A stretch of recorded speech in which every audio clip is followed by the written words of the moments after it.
It has been a moment of catharsis in Ayodhya today. Millions of people across the world have got the first glimpse of Ram Lalla at the Ram Mandir. But amidst the excitement, there is a question that now looms large. Where do we go from here? There's been a concerted effort, at least in the past decade, to shed some of our colonial learnings and past. It's been easier to do so, one can say, physically, by, say, renaming roads, by building a new parliament. But it's much tougher to do mentally and practically. So now that the Ram Mandir is built, even the Prime Minister has posed the same question. Where do we go from here? The PM says that the kall chakra is changing, and it is this generation that has been chosen to represent change. So when we talk about shedding an old identity that was handed over to us, what does that truly mean? How do we lay the foundation for the next 1,000 years and beyond of an India that is guided by tradition? Once you shed that old identity, where do you go from there? Is it possible to codify what being Hindu truly means? These are complex conversations, and to be honest, they're also never ending, but that doesn't mean that we don't have them. So today, as we continue to witness a new India, let's give this conversation a shot as well. I have with me Sumit Peer with us. I also have with me Dr. P.S.V. Rao, and we have with us in the studios Rishabh Gulati, Editor-in-Chief of NewsX, with me as well. Rishabh, we had a very long conversation, almost 40 minutes or so, before we decided that yes, we must have this conversation then with people outside of our editorial room as well. There is, and it seems that the Prime Minister also feels the same way when he poses the question to the nation that truly, now that the Ram Mandir is built, and we've seen what's happened today in the ceremony, where do we go from here? And that's always going to be a very tough question to crack.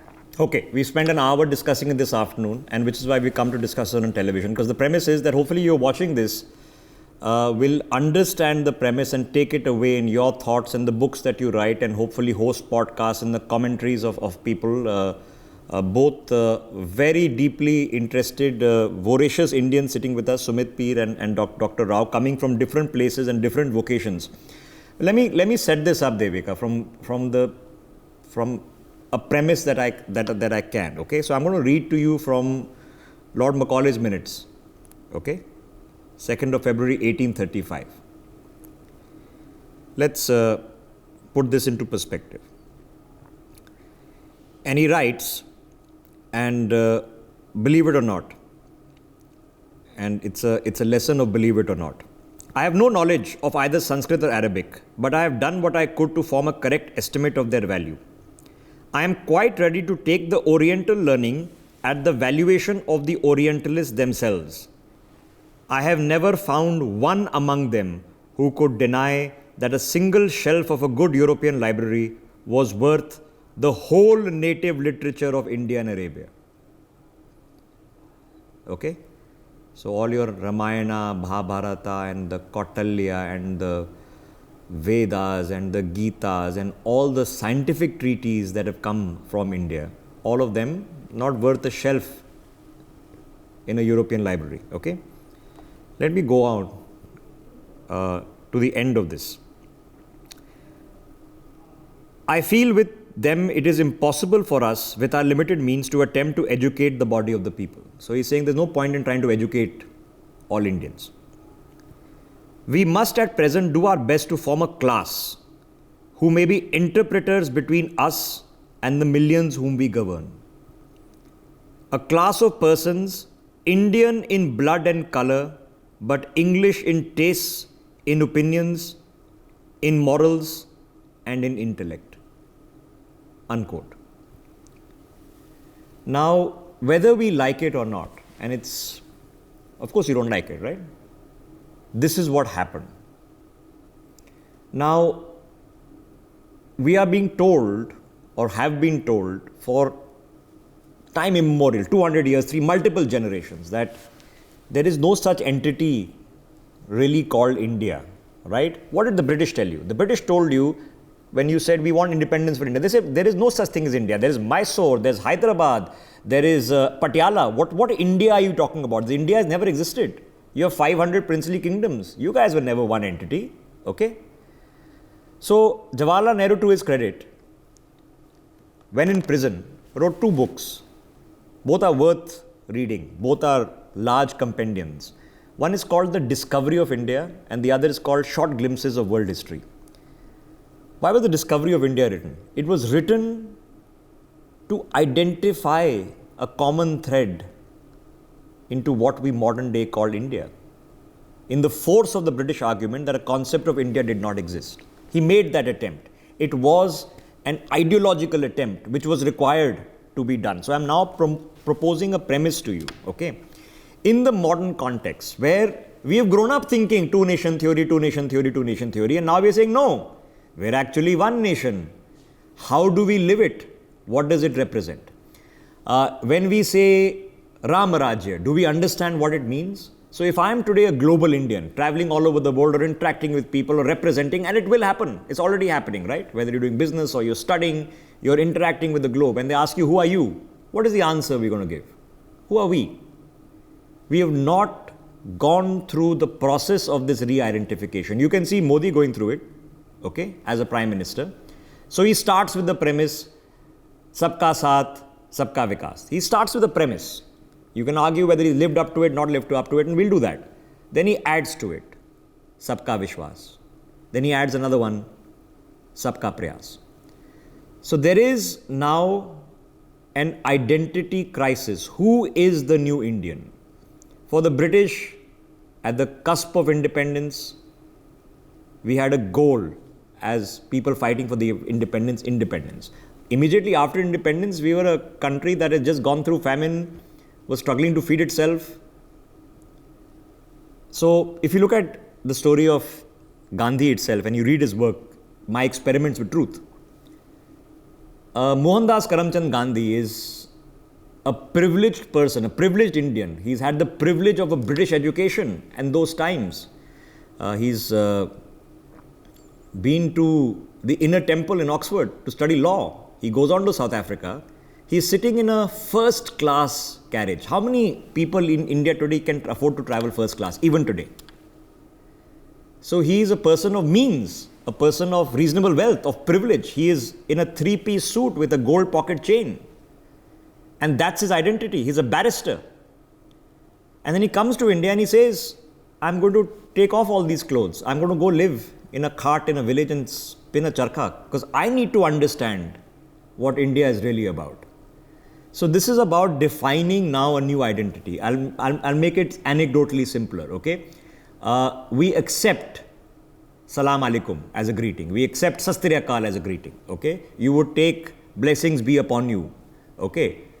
When you say Jai Shri Ram, for a lot of people it's just hello. That's how they say hello. Hare Krishna, that's how they say hello, okay? But do we need to pause and think? Should we? So, if you're a proud Hindu in modern day times, what are the lessons of the Ramayana that you take away? If you say Ram Rajya, what does it really mean? So, if the French are telling you that we are the progenitors of, equality, fraternity, okay, the modern day republic. The Americans are telling you, well, we are the progenitors of the free world and democracy, okay, and free trade and market economics, okay. They have a theosophy which they're working amid. It dates back to, Woodrow Wilson's 14 points, when they were also discovering who they are. So we have a generation now coming, 600 million people who are, Devika, roughly your age and younger. Okay? 600 million people who are going to be living in a new India going through a classical renaissance. Who are we? And what do we stand for? I'm raising the premise and I'm welcome to join conversation with all your guests through this. So, Sumit, taking that point forward and just getting in your perspective as well, when we talk about the new Indian and a new generation, how do we maybe make a better attempt at understanding that a lot of things that we've been doing in the past were not, in fact, or even today, were not entirely handed over to us by, say, the British or someone in the West, but they're just things that have been a part of our culture, of our traditions for a very long time, but we just don't know how to connect the dots with where this comes from, with where the the ethos comes from, or where our day-to-day functioning and the way we're brought up, what we learn, that all of that actually has some values taken from the ancient past, which was ours, and not simply handed down to us because we went to English medium schools and we ended up learning English and we ended up talking in English and thinking in English. How do we somewhere educate ourselves about that better? सबसे पहले तो जय Siya Ram, because that is the way we should at least start beating each other, because that's a part of our culture and we should be proud about it. And Bhagwan Shri Ram belongs to all. Now, Devika, is a very valid point and a very important conversation, because you have 600 to 800 million youth which are there like you. And now the important thing is, what does India bring to the world? Look, opportunity came to Americans, they were completely self-centered. Opportunity came to Japanese, they missed it. Opportunity came to Chinese, they again missed it. Now the opportunities are knocking at our door. We have the highest possible, best growing economy. We have the maximum youth, and the century of India is there. It's 1 century of India, even if you go with Jyotish. Now with that, the India has to really become a person where hope, where light, and where culture emanates from. Culture doesn't mean I trust my culture on you. What are the teachings of Bhagwan Sri Ram? An ideal son, an ideal brother, an ideal husband, an ideal Raja. What are the things of Rama Raja? They have to be sent to the world. Indian youth have to be seen. It's not like when we are here to loot and plunder and get everything to ourselves and make our people rich. No. When India grows, the world goes with India. When India is solving the problems. Today, HIV is eradicated from the world because it is our medicines who are eradicating it. Today, IT is affordable to a maximum people in the world because we have done in the IT. Today, I'm telling you, the solar energy and biofuels will be affordable because we are doing it. We are producing 40% of the food of the world. I mean, we are number 4th in hydrocarbons. We have taken decisions which have allowed some people not to form all oil cartels and dominate and destroy world's economy. We are liberating more than 25 countries in Africa from Chinese rat traps. They are coming to us for help.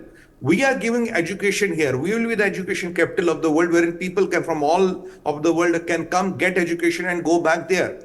With the Adhyatmic education, we have to also talk of the education of which the Sanatan Dharma teaches you. For example, there are two things. If we understand and if we get imbibed into the system and the global system, what is Dharam Karam and what is Paap Punya? Because at the end of the day, the trial balance in a typical balance sheet is 0. So that is the trial balance of life. When you go empty-handed. So if you are able to imbibe this theory of Paap Punya and Dharam Karam into the youth, 80 to 90% of the troubles of the world will automatically evaporate, because you will understand there is nothing called this. How many of us know the difference between Sattvic, Rajas and Tamas? And they are very powerful differentiators. They are very powerful forms of life. We have to know that, and we have to let that go to the world, because you can even lead a Sattvic life and you don't need to be, you don't need a lot of mirth, a lot of wealth to be tamasic. You don't have to follow the American model, which is entirely based on consumption and printing of money and creating debt. No. We have to talk about Arthashastra. How is the Arthashastra sustainable? You have to talk and educate people of our pride. Who was Charkha? Who was Shrishta? Who gave sign tables? Who gave negative numbers? Varha, Mira, Arya, Bhatta. If there was no trigonometry, what is possible today? Who gave 0 and 1? The sound of Om is the sound of universe. That is what NASA tells you today. And the most important thing is what they really, really mock, and what boils my blood is when they mock our Jyotish. They say it's all arbitrary, kuch bhi nahi hai, this is all haphazard calculations. Tell me, if Jyotish and this is all arbitrary for last thousands of years, what our NASA satellites are able to do today, after putting $1 billion bird up in the sky, and he tells you solar eclipse, lunar eclipse will happen this time, this date. We are able to tell you on 1st of January or at the New Year's time, Hindu New Year, this is what the cosmic events will happen. And for last 30 or 30,000 years, we are giving them with accuracy. If our Jyotish and all was an art or hypothesis, how would we get the solar events or the global events correct every time? It is not possible, because art cannot be right mathematically. How is our calculation exactly the same what $1 billion satellite of NASA tells you from last 30, 40 years? How we got it right, 30,000 years back, and the Pancham cost 30 rupees. Now, this was scuffled, this was, buried ruthlessly, and this was turned as, myth and all crap. But this is the science which has to go to the world. We have to talk about it. We have to be proud about it, and let's acknowledge it's a science. Gurukul form of education has to be legitimized. We have to get back to it. With Adhyatmik Gyan, Bhautik Gyan, time has come with the geopolitical challenges around us. Even the Shastra Gyan should be a part of the curriculum. That is what it has to do. When we take pride in our culture, how are the things of Rama and Krishna not relevant to anybody and everybody in the world? For example, Bhagavan Shri Krishna says, the intention of karma determines the outcome of karma. You tell me, for the sake of God, how are they different from a Hindu, Musalman, Sikh, Isai? How are they not applicable to a Yazidi, or how are they not applicable to a tribal in Masai Mara? They are. That is what the Adhyatmic Gyan is. And if you study the Veds, and if you study Atharved, what they call all as black magic, they call that all this, this is all, snake charming and all that. If you study Atharved, Atharved is about energies, about the manipulation of the energies, what an energy manipulation can do. Yes. This has been buried and has been discarded as junk. This is what we have to rise, we have to bring it up and tell the world how this ancient text and way of life is sustainable. Now, people are talking of global warming, Devika ji. Haven't we been talking about 5 elements from last 1 lakh years? What is global warming? You get the balance of 5 elements, right? There's nothing called global warming. When we are respecting earth, sun and water, why the world is awakening now? Now, for the example, when you think, where do we get all the wealth from? We get all the wealth from earth. For people, for other civilizations, earth is soil, right? Earth is nothing. It's immaterial dead. We call it Ma Prithvi because we know we have to replenish the earth. We cannot keep on exploiting the earth without giving anything back. Now we are talking water harvesting and all, but our idea of replenishing the earth was an ancient concept. If we start thinking earth as Mother Earth and respecting it, a lot of problems will solve, rather than thinking it as a piece of soil to exploit, Yes. then everything is to exploit. These things have to go. Sustainability and Sanatan, economy and ecology are the only things which Sanatan Dharma talks and gives the logics of survival and sustenance with it, which the Western civilizations have brutally slaughtered, and they have told us whatever is from the West is the best. West is the best. Soch West ki achhi hai, kapda West ka achha hai, kitab West ki achhi. Anything coming from West is best. And again, West talks about Socrates and Aristotle, but West disowns Hitler. West disowns Mussolini. West disowns Stalin. They say, no, this is not from West. This is somebody demon. So when all the good things are from the West and we are supposed to imbibe West, but all the demons and the evil of the West, oh, that's not the West. So you tell me on pure consumerism and just printing notes, how long can the American economy sustain with Right. $34 of debt? That is the question. Where is the logic? Have they worked? They have not worked. Okay, very interesting perspective there, Sumit. Dr. PSV Rao, I'd like to bring you in as well because a lot of it, sir, has to do with perspective. And I'll just take a moment to explain what I'm talking about. Just before we started this conversation, we were having another one where one of the panelists actually said that, we were discussing about politicization of the Ram Mandir.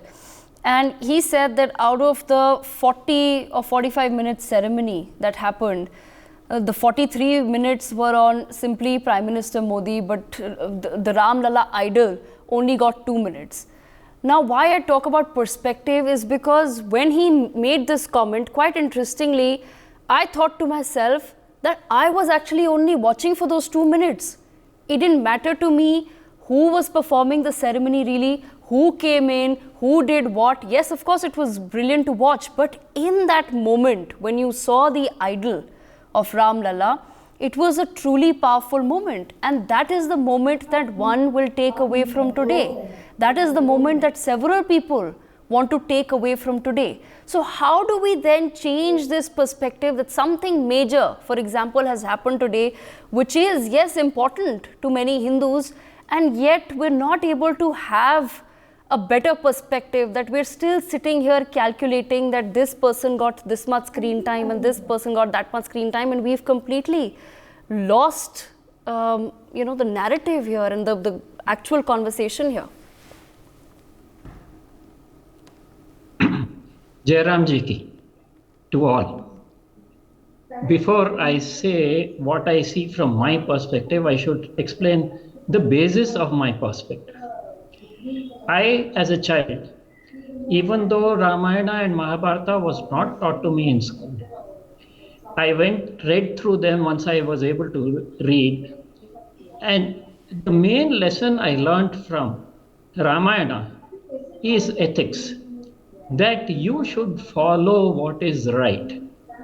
Don't worry about what anyone else is doing. You do what is right. And when I was a professor, I used to tell my students, if someone offers you a helicopter ride and a drop off on the top of Everest, would you take it? My reasoning was very simple.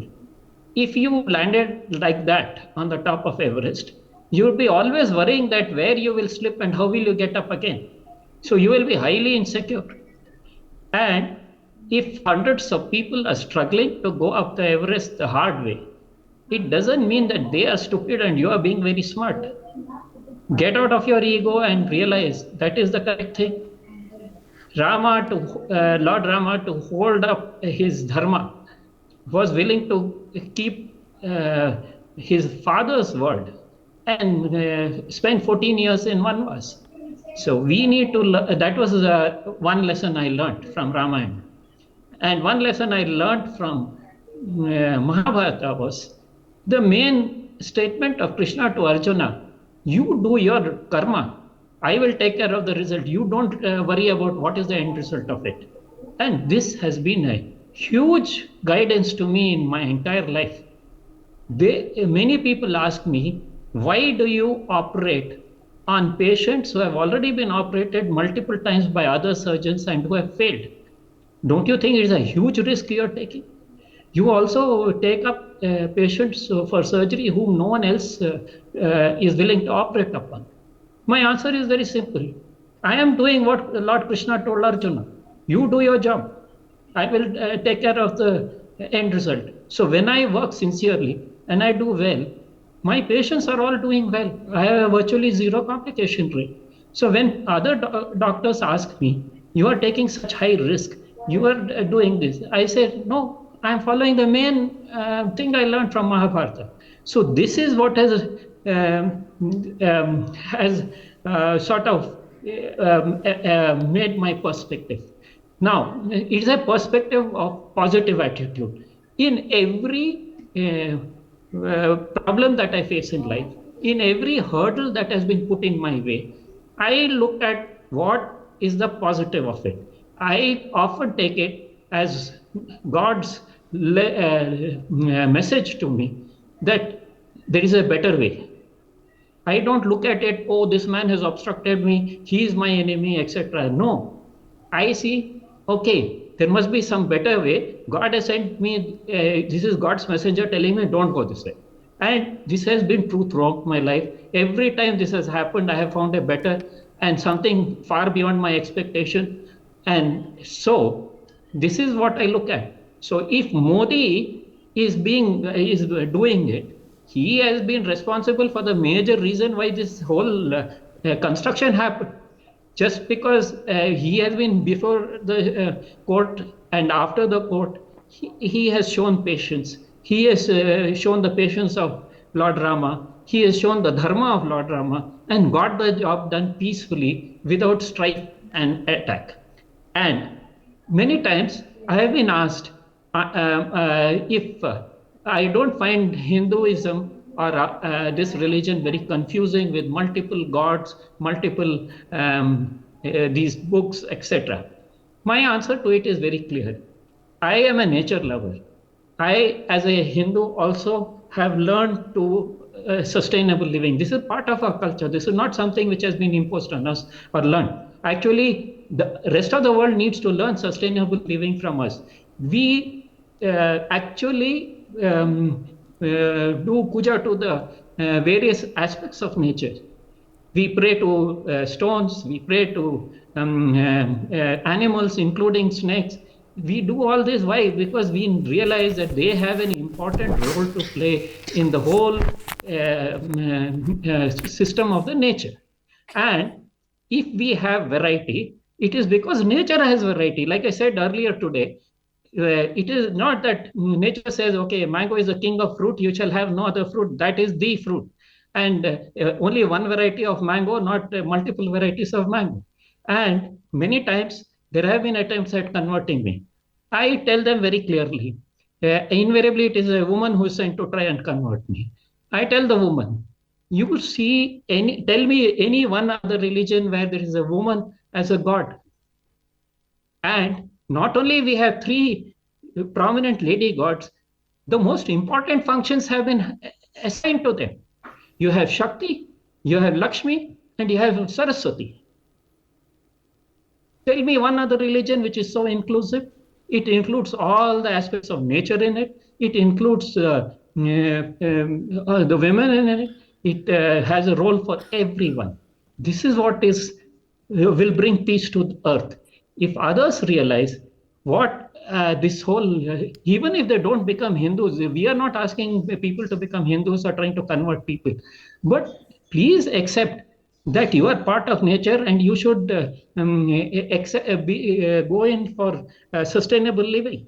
And another aspect, I am a keen, I read history and geography with the curiosity of a child. And this I've been doing for years. I had this question in mind. Why is it, I can understand why all early civilizations were where water was available, because water is required to sustain life. But after industrialization, suddenly it is not India, but it is some other places which became prominent. So I looked at the world geography to see where all is water easily available over the centuries. And immediately you see that the Egyptian civilization was along the Nile. The Euphrates Tigris had the Mesopotamian civilization. Then you had the Saraswati Indus Ganges civilization here. And when I looked at the large river systems of the world where there is arable land, where you can have a lot of agriculture and food, you will find that virtually the whole of India, it may not be the biggest nation in the world, it may not have the kind of area Russia, Canada, or China has, but most of it is arable, most of it is livable. It is neither too cold nor hot like in a desert. So prosperity came because you have peace and you have natural resources that was required in the agricultural era. You had peace and prosperity. Peace was because of our culture, prosperity because of our natural resources. And who is comparable to us? It is the Mississippi Delta in US, which covers a major part of US. But what happened in US? The local culture was completely destroyed. What you had was a mishmash of cultures from around the world. India received such inputs from around the world. Actually, much of the world was discovered in trying to find ways to India. Yes. But we assimilated them. And I think this is the reason why we have so many gods, other than the main three, Vishnu, Brahma, Vishnu, Maheshwara. The reason why we have so many other gods is probably we have been assimilating everyone's beliefs and gods. That's why we have such a variety. Whereas there, it was my way or the highway. And it was not a live and let live policy that we have had. It is a Wild West policy where whoever is the most powerful gets away with it. And gun culture and show of power, imposition, this is what has been going on. And this has led to so much of wars in the world. And like I said earlier, I love one thing about the Gujaratis, but there are other people also who do this, where the family members don't sit and fight about the size of the cake that they will receive from the ancestral cake. They all get together and increase the size of the cake so that everyone prospers. So it is not only live and let live, it is let's work in synergy with each other and all of us prosper. Now, this concepts of our identity is something which others also should learn. That is the only way this world will become more peaceful and prosperous rather than all of us being at each other's neck. So this is the identity that I have learned, and I feel that this is why I am a very proud Bharatiya, and I am very proud of the culture that I have received. And I think I am very lucky to be born in this country. Well, very interesting perspectives there. And like I said, this is not an easy conversation. It's a very tough conversation to have. But I'm really glad that we've actually had the opportunity. I take this moment to thank Sumit, Dr. Rao, and also Rishabh for joining us to take this conversation forward. I've unfortunately run out of time. For more such videos, subscribe to the NewsX YouTube channel, hit the bell icon.